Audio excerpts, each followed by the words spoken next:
국정감사 시즌 모든 시선이 이곳에 집중됩니다. 그 시선의 끝에서 이야기 나눠보도록 하겠습니다. 김정식 전 국민의힘 청년 대변인 나오셨어요. 안녕하세요. 안녕하세요. 예, 최민석 전 더불어민주당 대변인 나오셨고요. 안녕하세요. 안녕하십니까. 조호재 조국혁신당 공보국장 나오셨습니다. 안녕하세요. 안녕하세요. 예, 문성호 개혁신당 선임 대변인 나오셨습니다. 안녕하세요. 네, 안녕하세요. 문성호입니다. 예. 다른 세 분은 지난번에 한번 같이 방송을 했고 오늘 처음 뵙는 분은 조호재 조국혁신당 공보국장 나오셨어요. 예. 네, 처음 뵙겠습니다. 예, 반갑습니다. 반갑습니다. 예, 공보국장이면은 당에서 공보 역할을 지금 맡고 계시는 거죠? 네, 그렇습니다. 정확히는 공보국 부장이고 예. 대한민국에서 뉴스를 가장 많이 읽는 보직이죠. 아, 그렇군요. 네, 예. 공보국장이 아니라 부장인데 저희가 승진시켜 드렸네요. 그래서 그래서 다른 분들이 보고 계실까봐 제가 부장으로 낮춰달라고 작가님께 말씀드렸는데 예. 네, 그렇습니다. 아니 뭐 곧 국장이 되시리라 믿고요. 예. 네. 국감 얘기 바로 시작하겠습니다. 뭐 국감 이번 국감은 일단은 뭐 김건희 국감 뭐 이렇게 뭐 이 민주당에서 정의를 하고 실제 뭐 증인 채택이라든지 뭐 다뤄지는 이슈라든지 이런 것도 뭐 김건희 여사와 관련된 것들이 굉장히 많이 있는 것 같아요.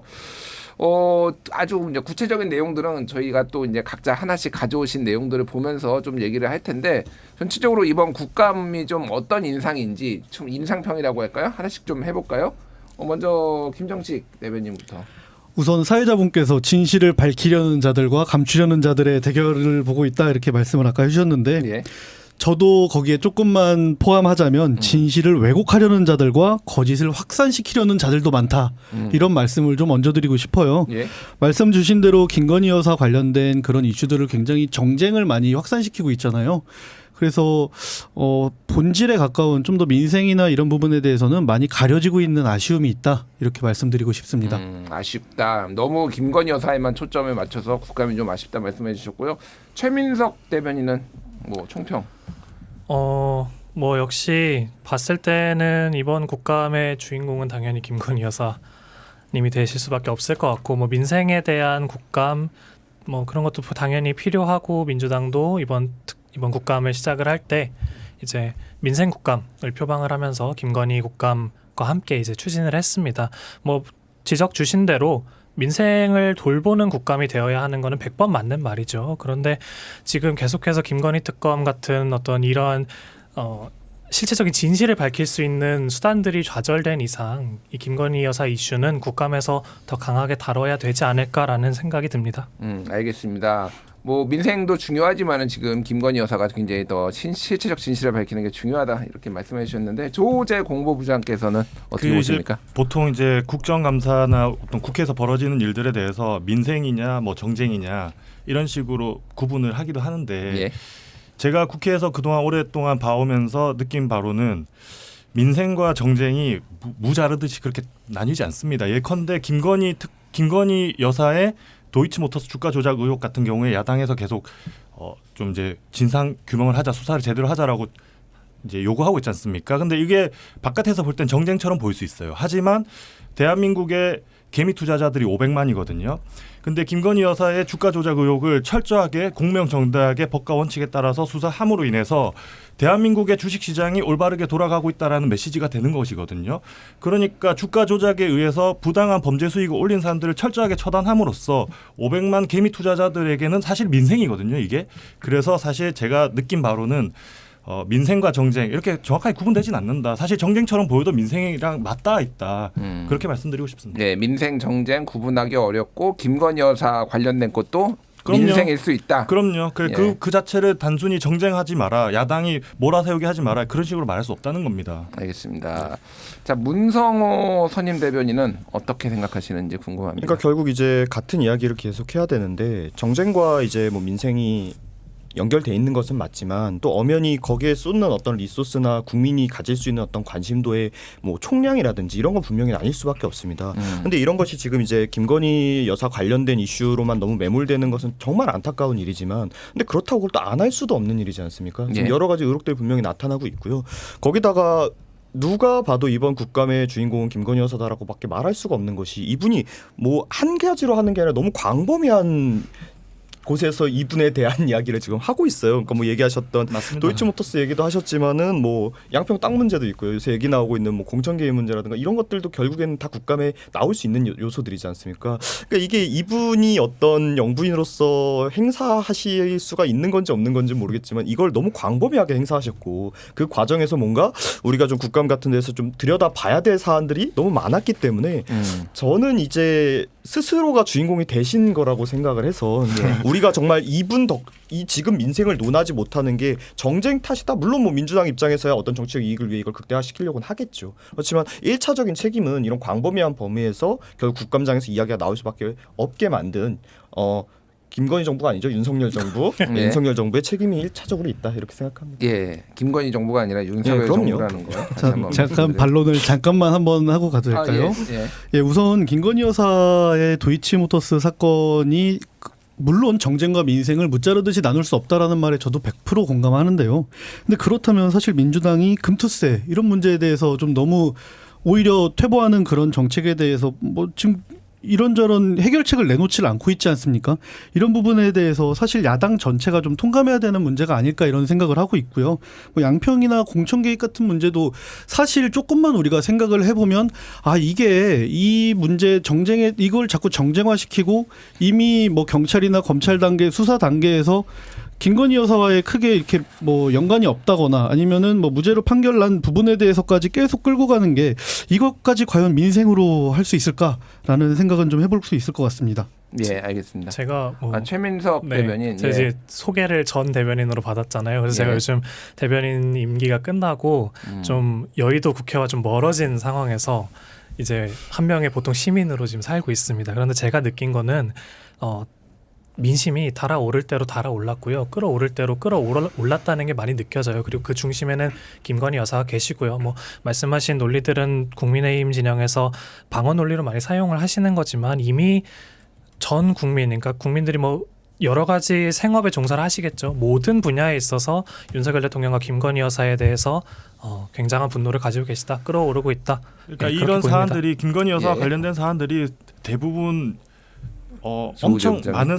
많은 상임위에 걸쳐 있습니다. 예를 들어서 양평 고속도로 문제는 국토이고 디올백 문제는 정무이고 네.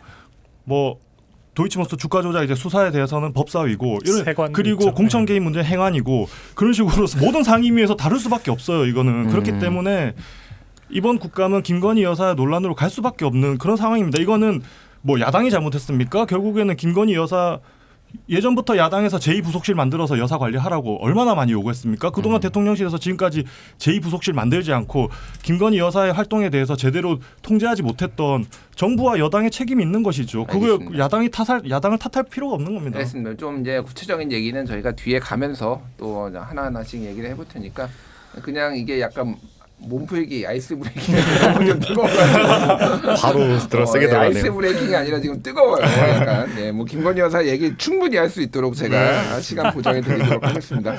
여담으로 또 하나 요거 한번 여쭤볼게요. 예전에 이제 국감 스타들 굉장히 많았는데 최근 몇 년에 보면은 국감에서 뭐 작년에 그러면 국감 스타가 누구였냐? 재작년에 누구였냐? 잘 기억이 안 나요. 요즘은 국감에서 뭔가 스타가 되기는 쉽지 않다라는 거는 사실인 것 같지만 그래도 내가 좀 이 사람, 이 의원은 좀 주목할 만하다. 내가 좀 눈에 띄었다라고 생각하시는 분들이 있을 것 같아요.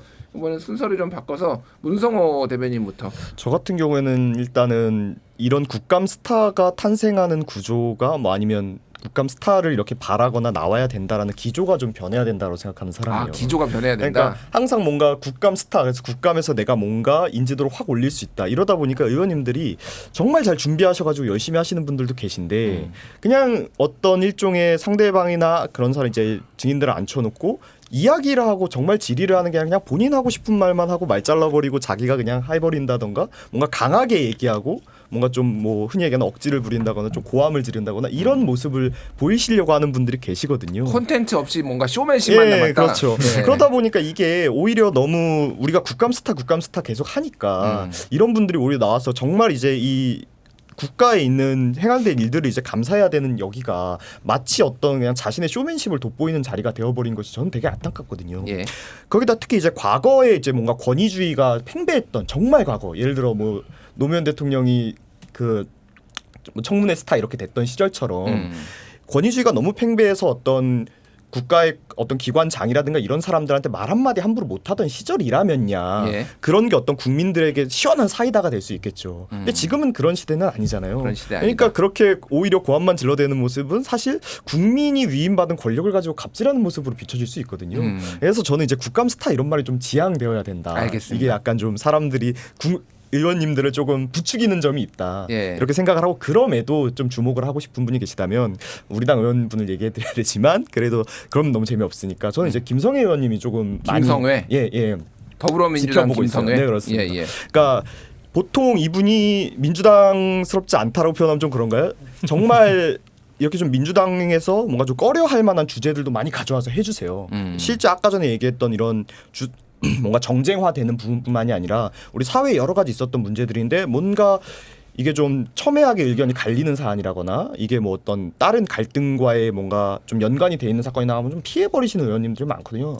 근데 이제 우리 김성회 의원님은 좀 그런 게 없이 좀 해주시는 부분이 있어서 이게 스타가 될 수는 없겠죠. 왜냐하면 그런 건 주목도가 떨어지기 마련이니까. 예. 하지만 저는 지켜보고 있다 이렇게 알겠습니다. 말씀드리겠습니다. 주목하고 있는 의원으로 저는 이준석 의원이나 천하람 의원이 사실 나올 줄 알았어요. 예. 그 두 분은 뭐 워낙 잘하셔서 예. 뭐 저희가 딱히 뭐 그런 이런 데서 언급을 안 해드려도 그 충분하지 코바코 않나. 민영삼 사장과 이준석 의원의 설전이 굉장히 화제가 돼서 민영삼 사장이 굉장히 분노해서 쌩깐다는 나를 쌩까려고 한다 뭐 이런 표현까지 막 나와서 화제가 됐는데 알겠습니다. 자, 최민석 대변인, 자 주목하는 국감 스타. 저는 뭐 말씀해 주신 대로 어느덧 국감이라는 게 300명의 의원들 중에서 돋보일 수 있는 그런 기회, 모든 언론과 국민이 주목하는 시점이기 때문에 각자 의원님들께서 뭐 어떤 킬링 포인트 그런 것들을 많이 준비를 하시는 것 같아서 좀 그런 것들이 울림을 줄 때도 있고 어떤 사안에 대해서 강조하는 데 굉장히 좋게 쓰일 때도 있지만 좀 그런 것들 어느 순간 그런 것들이 좀 더 우선이 되는 순간들도 있었던 것 같다. 그래서 좀 내용으로 승부를 보는 게 필요할 것 같다라는 생각이 들고 저는 또 보좌진 출신이기 때문에 어느 한 저희 당 의원님을 딱 집어갖고 이분이 잘하시는 것 같다라고 해버리면 보좌진 분들이 국정감사를 준비하면서 얼마나 많은 노력을 하시는지 알기 때문에 네. 뭔가 좀 이렇게 딱 한 번 찝기가 어렵고 정말 모두 잘하고 계시다라는 말씀을 드리고요. 그리고 굳이 이제 뭐 국감 스타 를 뽑자면 저는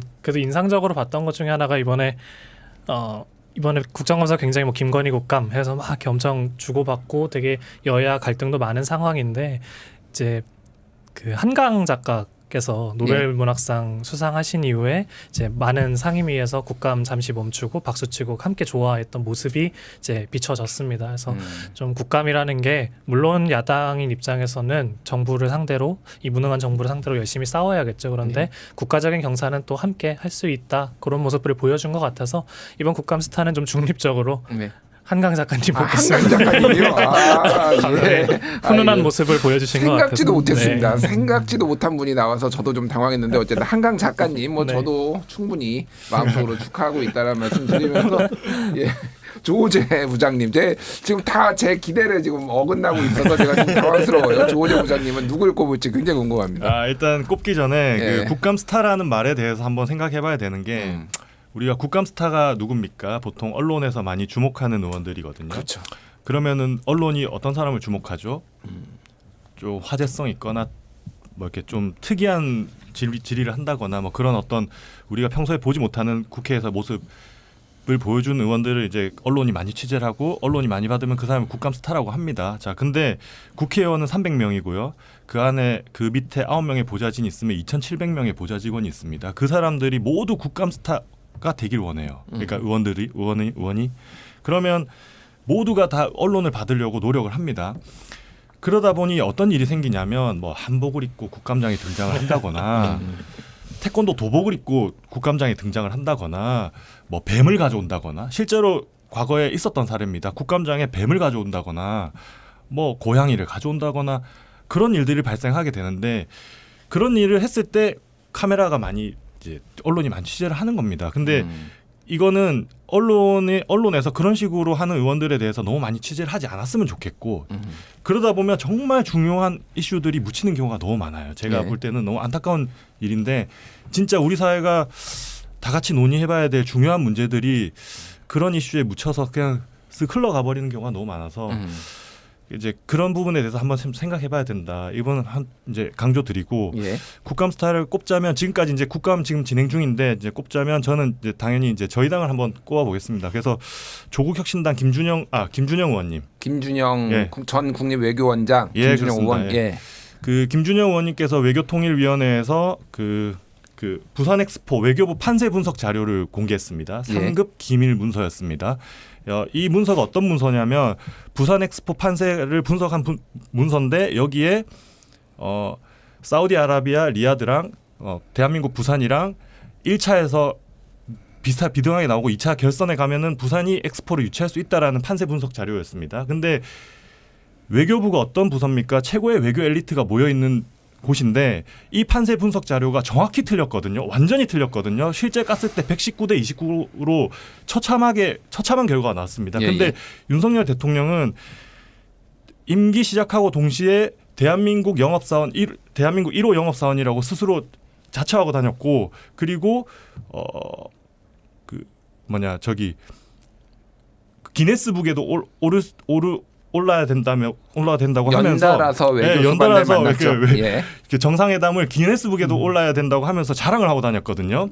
근데 이 결과가 너무나도 처참했고 그런데 이 처참한 결과가 왜 나왔냐? 외교부에 이런 틀린 문서가 있었다라는 겁니다. 이런 문서가 대통령실에 올라가니까 대통령실은 전혀 판세 분석 정확하게 하지 못하고 외교 활동을 하게 되는 것이거든요. 예. 그래서 이 문서를 공개했던 김준영 의원님께 제가 국감 스타를 꼽아보겠습니다. 알겠습니다. 네.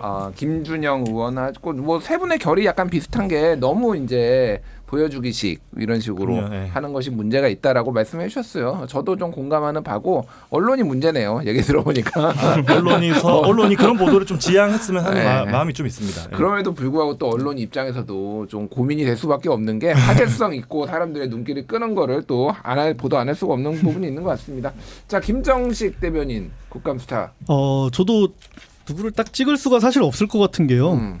저는 그냥 그래 저건 했어야지라고 생각하는데 가려운 곳을 좀 긁어줬던 부분이 이제 산자중기위랑 가기정통위에서 민주당 의원님들도 많이 포함되어 있으세요. 예. 여기에서 알리익스프레스 한국법인 대표이사 레이장 불러서 그 중국 IP 카메라가 지금 우리나라에 굉장히 많이 유통돼 있고 심지어 공공기관에도 되게 많이 있다고 하잖아요. 예.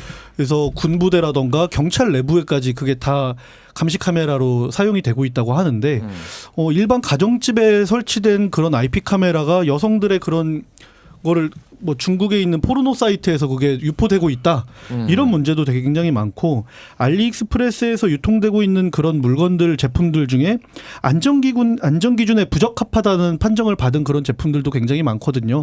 그거에 대해서 대안이나 이런 거를 좀 많이 물어보시더라고요. 예. 근데 사실 저는 저희 당 국민의힘 입장에서 좀 많이 좀 그런 걸 해주셨으면 좋겠다라는 생각을 했는데 민주당 의원분들께서도 되게 적극적이고 그런 부분에 있어서 그래 이런 부분은 여야가 따로 없지라는 생각을 하게 된 것 같고요. 네.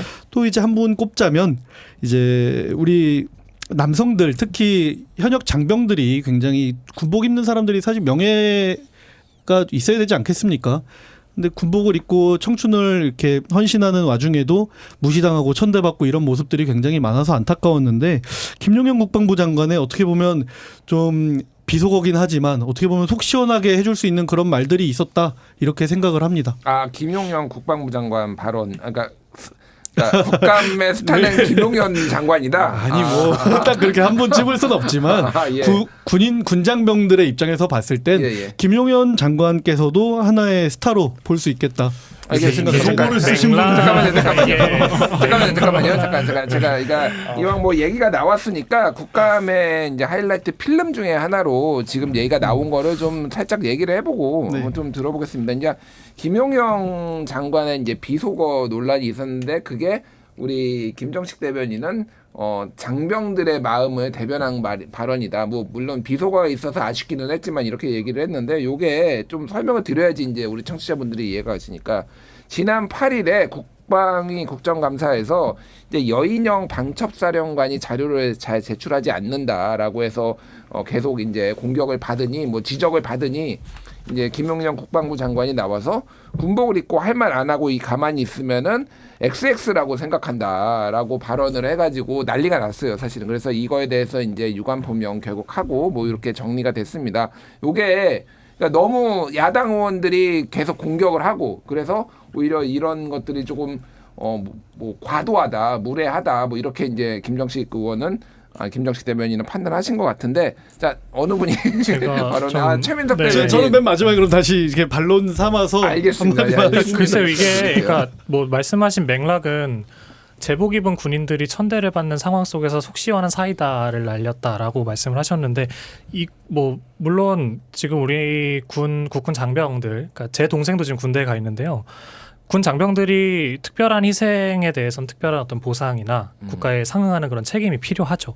그런데 이거는 지금 전혀 다른 맥락에서 나온 발언이고 상황이기 때문에 좀 저는 동의를 하기가 좀 어려울 것 같아요. 이런 분이 그러니까 어쨌든 국정감사라는 자리에서 장애인 비하 발언이죠. 이거는 예. 그 발언은. 그래서 이런 분이 우리나라 국방의 책임자다라는 게 저는 두 귀를 의심할 수밖에 없었고요. 지금 이 나왔던 맥락이 방첩사 블랙요원 정보 유출 관련해서 방첩사령관을 감싸다가 나온 것이고 또 지금 윤석열 정부 들어서 뭐 강력한 안보 국방을 강조를 하시지만 실질적으로는 블랙요원 정보 유출이 있었죠. 그리고 국내 사망 사고 반복되고 있죠. 오물풍선 날아오고 있죠. 거기에 뭐 장병의 처우 개선, 그러니까 급식비, 특식 이런 거 안 나오고 급식비 줄었죠. 그러니까 국방이 저는 지금 무너지고 있다라고 보고 있는데 이러한 가운데 국회의 질의가 절박하고 날카로울 수밖에 없죠. 그래야 하고요. 그런데 질의 답변 태도가 매우 불량했고 야당 의원들이 그것들 싸우러 나왔냐라는 식으로 지적을 하는 상황이었어요. 근데 그런 가운데서 장애인 비하 발언을 한다? 이거는 저는 절대 용납할 수 없는 일이라고 생각을 하고요. 100번 양보해서 의원들의 질의가 야당 의원들의 질의가 본인한테 모욕적일 수 있죠. 공격 당하니까요. 그런데 일국의 국방장관이라는 사람이 그 정도의 참을성과 전략적인 인내도 없이 적과 어떻게 맞서 싸울 겁니까? 전쟁이라는 건 심리전도 굉장히 중요한데 자기 성질 못 이겨서 부하들을 사지로 몰지는 않을까 걱정이고요. 또 이거는 뭐 비단 김용현 장관뿐만이 아닙니다. 김용현 장관 비롯해서 황인수 진화위 국장, 이진숙 방통위원장, 김문수 장관 등 윤석열 정부들의 인사들의 답변 태도가 그리고 국감에 응하는 태도 자체가 이런 것들을 보면은 굉장히 이 국회를 얼마나 우습게 보고 국민을 얼마나 우습게 보고 함량 미달이고 자격 미달인지 알 수 있는 대표적인 사건이라고 저는 보여요. 그래서 알겠습니다. 국민들을 과연 어떻게 생각하는지 다 드러나는 일이고 이런 일이 반복돼서는 안 되고 김용현 장관은 정말 각성해야 할 것 같습니다. 이분은. 알겠습니다. 뭐 두 분 중에 발언하실 분 문성호 대변인 제가 하겠습니다. 조재 부장님. 뭐냐 대통령이 예전에 그 미국 바이든 대통령에게 EXX라고 한 적 있지 않습니까? 장관이 국회에 나와서 이번에는 EXX라고 하지 않았습니까? 그러니까 예. 대통령부터 장관까지 뭐 욕설 정부다. 저는 그렇게 보고 있고 국민들이 장관 이제 대한민국의 이제 국민들이 장관이나 이게 그 높으신 분들, 그 국무총리나 어떤 고위 관료들을 어떤 식으로 마주하냐. 대부분 국회 출석한 모습을 바라보게 됩니다. 그러면 국민들이 유일하게 만나는 장소가 국회예요. 사실 국회 중계 화면을 통해서 장관을 만나게 되는데 여기 나와서 욕설을 한다. 이건 정말 좀 이분을 근데 국감 스타로 꼽는다. 좀 납득하기 힘든 부분이긴 하네요. 다른 의미로 납득하기 스타일 수 있죠. 다른 의미로 스타일 수 있다라고 아니, 뭐 문성호 근데 대변인 말씀하실 거 이게 있습니까? 야당이 세 개라서 너무 아니 뭐 일단 고생하시는 것 같지만 발언권 그래서 드릴게요. 나온 것 같아요. 네, 하셨던 발언이 저는 이제 좀 의아했던 게 이게 국군 장병 전체 뭐 어떤 이런 걸 얘기하시는데 지금 이분이 방첩사령관을 두둔하시면서 이 얘기가 나온 거잖아요. 예. 근데 사실 이 방첩사령관이라는 최고위층의 장성하고 우리 진짜 흔히 얘기하는 젊었을 때 끌려가는 이 군인들하고가 과연 이게 같은 방향으로 동치될 수 있는 부분인가? 일단 이게 조금 의아스럽고요. 근데 이제 물론 그 전에 이제 야당 의원분들이 조금 뭐 몰아세우신 점이 있겠죠. 근데 있겠지만 거기에 대해서 질문자가 스스로 답변하는 것도 아니고 옆에 있던 사람이 나가 이걸 두둔하기 위해서 비속어까지 쓴다? 이거는 좀 적절치 못한 태도가 맞죠. 그러니까 이런 부분이 좀 반복되지 않아야 된다라고 생각합니다. 이 정도로 짧게. 예, 김정식 대변인 짧게 하고 다음 주제로 넘어갈게요. 우선은 그 계엄령 있지도 않은 계엄령에 대해서 계속 물건으로 지지 않습니까? 사실 박근혜 대통령이 탄핵될 쯤에서도 계엄령이라는 얘기를 꺼내면서 사실 그거 지금 계엄령이란 건 결국에는 없었다. 그리고 만약에 있었더라도 준비를 해두는 게 그냥 준비 차원에서 충분히 페이퍼상으로는 논의될 만한 법한 그런 것들이거든요. 근데 그런 것에 대해서 아까 말씀드렸다시피 이 자꾸 진실을 왜곡하고 거짓을 퍼뜨리는 그런 것들이 이런 부분이 아닌가. 제가 그래서 정말 화제의 드라마였던 태양의 후예 왜 군인들 이야기지 않습니까? 거기에서 특전사령관이 정치인들한테 하는 말이 있습니다. 제가 그 대사 한마디만 좀 읽겠습니다. 이봐 정치인 잘못 들었으면 다시 잘 들어. 당신들에게 국가 안보란 밀실에서 하는 정치고 카메라 앞에서 떠드는 외교인지는 몰라도 내 부하들에겐 청춘 다 바쳐 지키는 조국이고 목숨 다 바쳐 수행하는 임무고 명령이야. 이렇게 말을 할 때 그거 보시던 국민들 그래 군복 입은 군인이라면 저렇게 말할 줄 알아야지 이렇게 생각한 국민들 굉장히 많고 그게 화제의 짤로 엄청나게 많이 돌기도 했어요. 군인들의 입장에서 생각했을 때 하지도 않은 걸 자꾸 했다고 하고 알겠습니다. 국민들을 자꾸 위해를 가하려고 한다는 그런 식으로 군인들을 몰아세우는 거에 대해서 이 정도까지 화가 났었다라고 생각을 좀 해주시면 좋겠습니다. 알겠습니다. 뭐 그냥 그 발언 자체가 뭐 적절했다는 아니라고 또 생각을 하시겠지만 어쨌든 아니, 근데 무리하게 질의를 한 것에 대해서 넘어가죠. 예.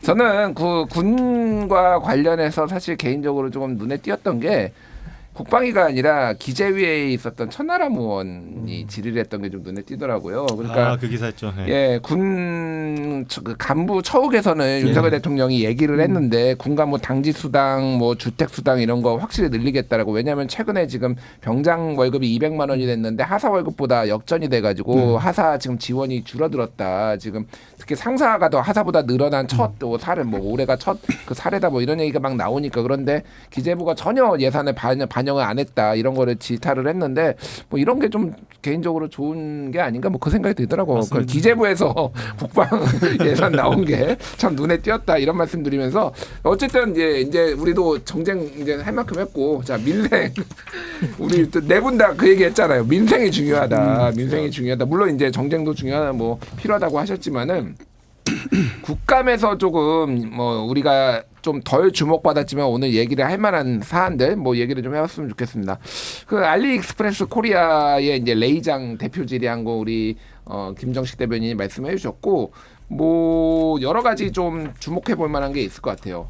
예를 들면은 정부 간병 지원 높은 기준의 목표치가 조금 미달한다 이런 게 산자 중기위에서 좀 얘기가 나왔거든요. 예를 들면은 안전 기준에 부적합한 제품에 중국산 뭐 IP 카메라 관련 발언들이라든지 이런 게 있는데 일단은 좀 뭐 다뤄볼 만한 것들 혹시 하나씩 얘기를 해주시고 거기에서 좀 뭐 서로 얘기를 한다든지 이런 식으로 좀 해보겠습니다. 어떤 문성호 대변인부터 한번. 저 같은 경우에는 이제 지금 온라인 플랫폼 광고에 이제 뭐 흔히 얘기하는 뭐 인스타그램이나 뭐 페이스북이나 이런 광고 같은 거 보시다 보면 정말 유명한 어떤 유명이 굉장히 뜬금없는 광고를 하고 있는 거 보신 적이 몇 개 있으실 거예요. 근데 예? 이게 지금 실제적으로 그분들이 광고를 찍은 게 아니라 도용되어서 만들어지고 있는 광고들이거든요. 특히 이제 페이스북에 한동안 그게 많이 그렇죠. 나와가지고 굉장히 좀 논란이 예, 됐었어요. 예. 무슨 뭐 어떤 개그맨이 여기서 뭐 나는 뭐 주식 투자를 해서 뭐 이런다. 근데 이게 이 자체도 불법적인 것도 문제인데 실제로 대부분 이런 광고를 하는 업체들이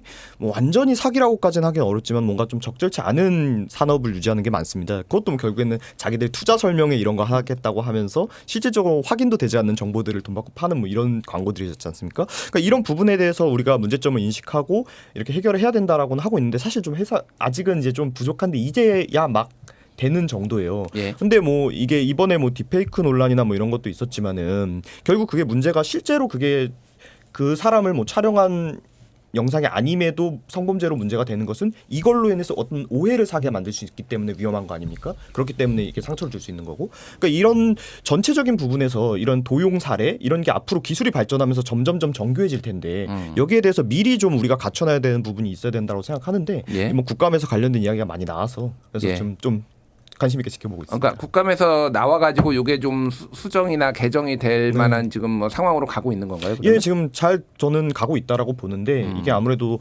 기술이 발전하는 속도를 못 따라가는 게 또 있어요. 법이나 제도 같은 게. 예. 그러니까 좀 미리 선제적으로 만드는 것까지도 좀 이야기가 아이디어 같은 게 국감에서 좀 나와주면 좋겠다 이런 얘기 생각을 하고 있습니다. 사실 근데 온라인 플랫폼 광고의 유명인 사진도용은 뭐 기술의 문제가 아니라 그냥 이거는 그냥 불법이잖아요. 원래 당사자 동의 안 받고 이렇게 쓰는 거는. 그래서 예. 법보다도 사실 규칙 정도로도 충분히 막을 수 있는 거고 규칙보다도 그 구글이나 이런 데서 요즘에 보면 엄청나게 그 광고가 더 많아진 것 같아요. 그거는 기업이 사실 윤리적으로 이 광고를 게시하고 있는 게 맞는가? 왜냐면은 요즘에 플랫폼 업체들이 광고로 인한 수익이 엄청나잖아요. 예. 그래서 그런 부분은 좀 제재할 필요가 있겠다 이런 생각이 듭니다. 예, 뭐 이번 국감에서 또 이제 그 미국의 빅테크 기업들 네. 이런 기업들이 뭐 세금을 제대로 안 낸다라든지 망 사용료를 제대로 안 낸다든지 뭐 이런 것들도 많이 지적을 좀 받았던 것 같은데 최민석 대변인은 뭐 어떤 것들이 좀 눈에 띄었습니까? 그러니까 이게 결국에는 방금 말씀해주셨던 부분 뭐 유명인 초상 도용부터 해서 딥페이크 문제들까지 그러니까 우리가 예상하지 못했던 기술들이 자꾸 등장을 하고 그런 것들과 관련해서 좀 뭐랄까요 국가적으로 대비를 하고 제도를 좀 만들어 가야 하는데 조금 죄송하지만 이게 윤석열 대통령이 그래도 R&D 예산을 삭감을 뭐 이건 팩트니까요 삭감을 하셨습니다. 예. 뭐 이제는 좀 뭐 보완을 하신다라고는 하는데 이 R&D 예산 삭감의 여파로 인해서 국가전략연구센터라는 이제 윤석열 정부의 10대 국정과제, 3대 구조개혁 과제로 이제 내세웠던 것들을 연구자문을 담당하는 센터가 이제 국가전략연구센터인데요. 요게 R&D 예산 삭감의 칼바람을 이기지 못하고 4월의 끝으로 좀 해체가 된 것으로 저희 민주당 김현정 의원님께서 이제 자료 요구한 거 상으로 드러났습니다. 그래서 앞으로 지금 우리가 맞이할 시대는 AI뿐만이 아니라 정말 특이점이 온 상황 그리고 기후 위기도 지금 저희가 뼈저리게 느끼고 있지 않습니까? 우리가 이전까지는 한 번도 느끼지 못했던 위기들을 대처하고 또 국가적으로 대비를 해야 하는 상황인데 그런 상황에서 국가전략연구센터 같이 뭐 윤석열 정부가 제시한 10대 국정과제, 뭐 정부가 제시한 3대 구조개혁 과제 이런 것들이 차질 없이 진행이 되고 또 그 가운데서 많은 조정이 있어야 우리가 그런 시대를 대비를 할 수가 있는데 이게 예산이 깎이면서 공중분해됐다라는 건 좀 되게 안타까운 상황인 것 같고요.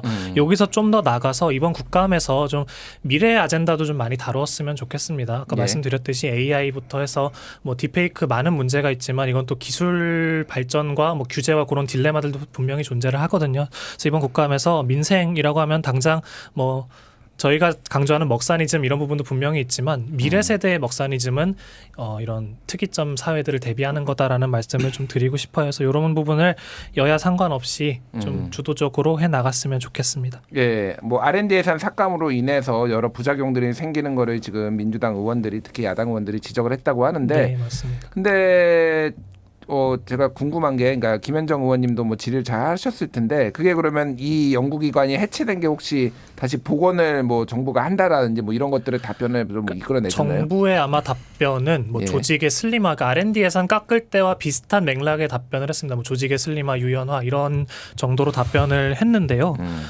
그렇다고 하기에는 국가전략연구센터 예산이 아예 전액 삭감이 됐고 관련 예산은 73%가 깎이면서 이제 공중분해가 된 거고 또 특별한 대안 없이 그렇다면 윤석열 정부가 계속 뭐 그러니까 공약했던 게 결국에는 10대 국정과제, 뭐 3대 구조개혁 하겠습니다라고 했는데 여기에 이걸 어떻게 할 것인가 연구자문을 담당했던 곳이 국가전략연구센터인데 이거를 닫아버리면 그러면 대선 때 국민께 약속했던 미래 세대에 약속했던 사회를 어떻게 만들어 갈 것인가 이거에 대한 대안은 그렇게 뚜렷하게 제시를 못했습니다. 그래서 예. 이런 부분들을 좀 정부에서 좀 주의 깊게 봐야 할 것 같고 말로만 뭐 R&D 다시 늘리겠다 하지 말고 전폭적인 좀 투자가 필요할 것 같습니다. 예, 뭐 그런 부분들이 지적이 됐으니 또 추후에 어떻게 이게 보완이 되는지도 좀 봐야 될 것 같고요.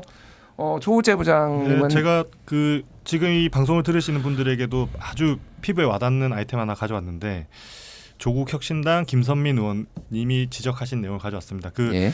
내년이 되면 대한민국은 초고령화 사회가 됩니다. 초고령화 사회는 70대 인구가 20대 인구보다 더 많아지는 이제 사회거든요. 대한민국은 내년부터 초고령화 사회인데 다들 아시겠지만 부모님이나 조부모님이 한 분만 크게 아프셔도 온 집안이 나서서 간병을 돌아가면서 해야 되는 어떤 그리고 경제적 부담이 엄청 심각하거든요. 근데 이거를 이제 윤석열 정부 보건복지부에서 간병인 지원 사업을 하고 있습니다.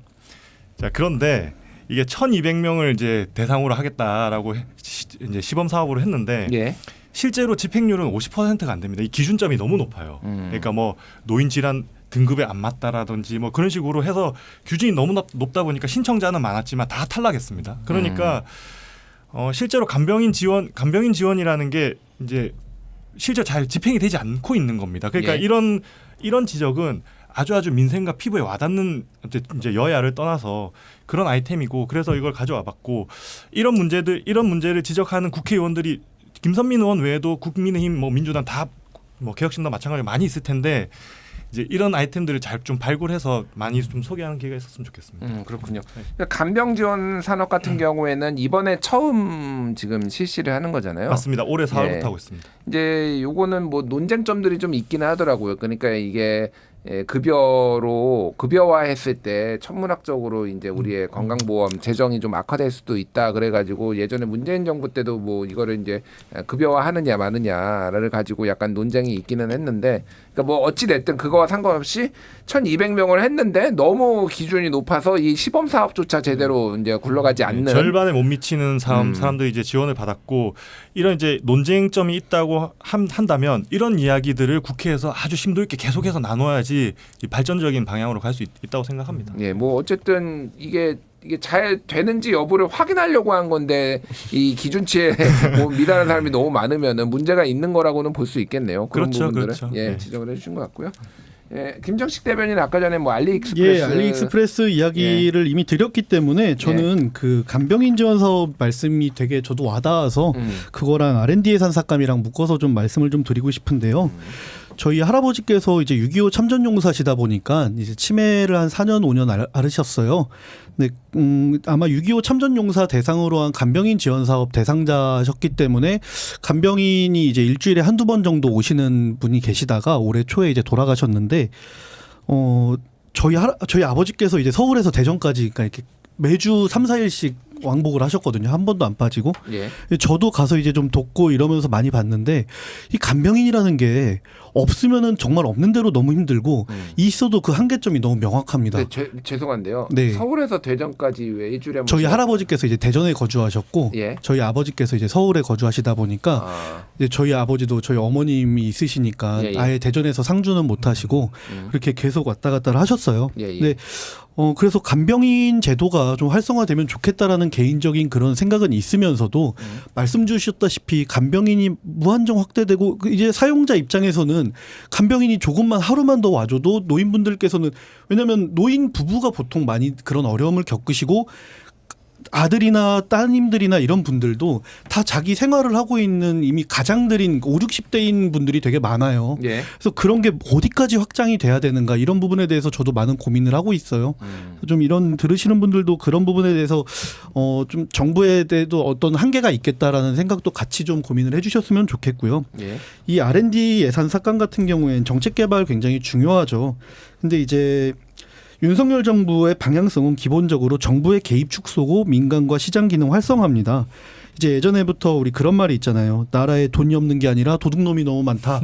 이런 말들이 되게 많은데 그만큼 국가 예산을 탔쓴다. 이런 얘기들 아마 주변에서 들어보신 분들 굉장히 많으실 겁니다. 예. 특히 지방의 이제 중앙정부에서 보조금으로 내려가거나 이런 돈들을 우리 이렇게 대충 사업하면 뭐 돈 빼먹을 수 있다. 이런 식으로 해서 사업하시는 분들 실제로 아직까지도 굉장히 많은 게 사실이거든요. 그래서 이런 분들을 좀 이런 문제를 척결하려고 하다 보니까 이런 좀 부작용도 많이 있는 것 같은데 우선 윤석열 정부의 방향성은 R&D를 포기하자는 게 아니라 이런 거를 빌미로 국가의 예산을 정말 찬탈해가는 그런 세력을 좀 없애려고 하다 보니까 초창기에 부작용이 좀 발생하는 거다 이렇게 좀 생각해 주셨으면 좋겠습니다. 예. 뭐 찬탈까지.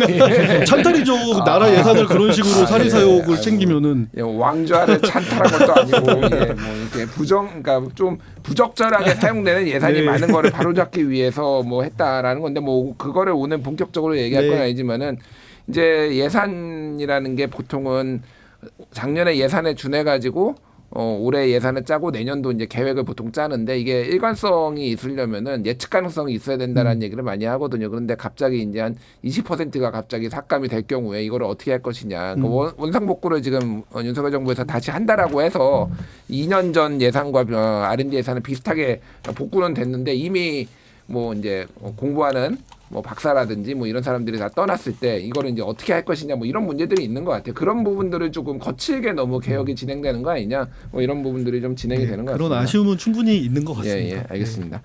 예, 뭐 시간이 뭐 좀 네 분이나 계시니까 벌써 한 10분 정도밖에 이제 남지 않은 것 같아요. 이제 뭐 정쟁 얘기 좀 해볼까요? 기다렸어. 아이고. 네, 충분히 아직 못하신 것 같아가지고 우리 저기 조재 부장님께서는 네. 뭐 이번에 김건희 여사와 관련해서 국감에서 지금 뭐 좀 논쟁과 좀 화제가 되고 있는데 이 사안들은 좀 어떤 것들이 좀 눈에 좀 들어오셨습니까? 지금 이제 법사위에서 증인 참고인만 100명을 이제 신청했다고 제가 들었는데 예.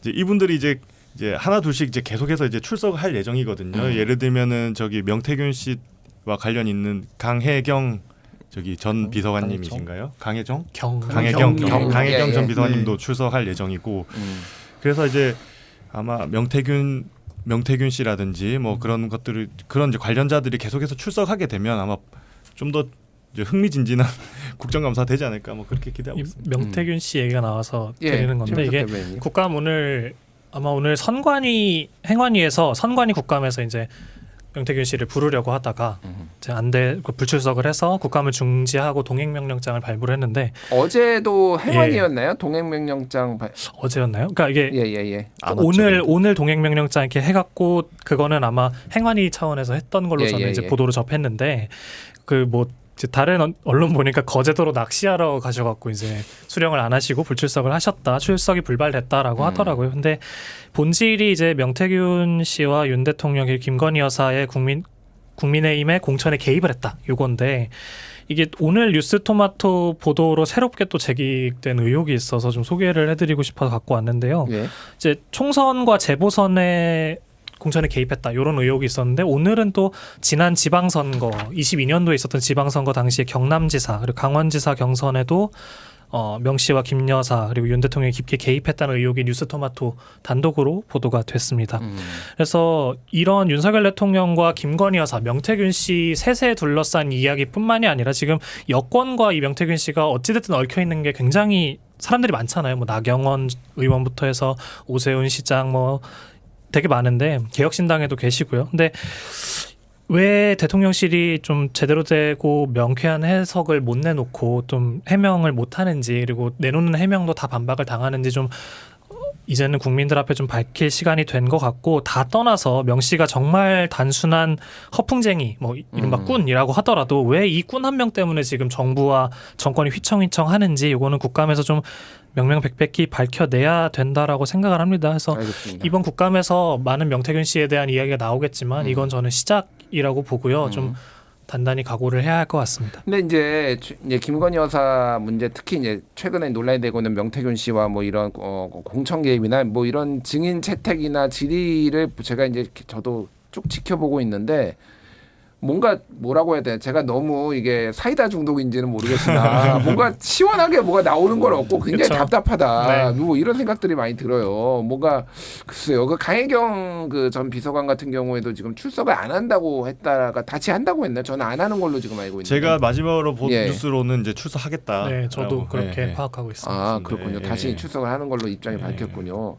명태균 씨는 오늘 CBS하고의 인터뷰에서 그 얘기를 했죠. 네, 거제도에 거제도 낚시하러 갔다. 갔다고.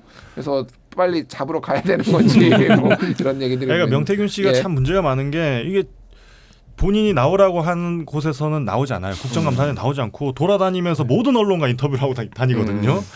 이거 사실 이제 대통령실이나 정부 여당에서 빠르게 먼저 저 사람을 데려와서 정확하게 딱 이제 증언을 받아야 되는 겁니다. 그러니까 저렇게 그냥 혼자 그냥 돌아다니면서 그럴 분이 아니거든요. 지금 사실 사실 지금까지 드러난 의혹만 해도 정치자금법, 정당법, 공직선거법 여러 가지 위반 소지가 있어 보입니다. 근데 이거를 지금 그렇게 냅두는 게 과연 맞느냐? 이거는 국민의힘을 위해서도 이 명태균 그러니까요. 씨를 어떻게 빨리 해야 될 것 같아요. 이게 그러니까 어쨌든 제가 봐도 개입을 한 거니까. 네. 명태균이라는 분은 좀 이상한 사람 같아요. 그러니까는 흔히 말하는 여의도에 돌아다니는 브로커들 있잖아요. 네. 실체는 아무것도 없으면서 왜 이제 국회의원들 만나고 이런 명함 받지 않습니까? 예, 예. 명함 이렇게 보여주고 사진도 누구랑 이렇게 찍은 거 보여주고 이러면서 아이고 그 누구누구 나랑 친하다고 이러면서 그렇게 한 사람인 것 같고요. 우선 김건희 여사와의 관련성이 없다는 거는 뭐 한동훈 대표가 김건희 여사 문자도 다 씹고 공천도 김영선 의원 뭐 받지도 못하고 이런 게 있지 않습니까?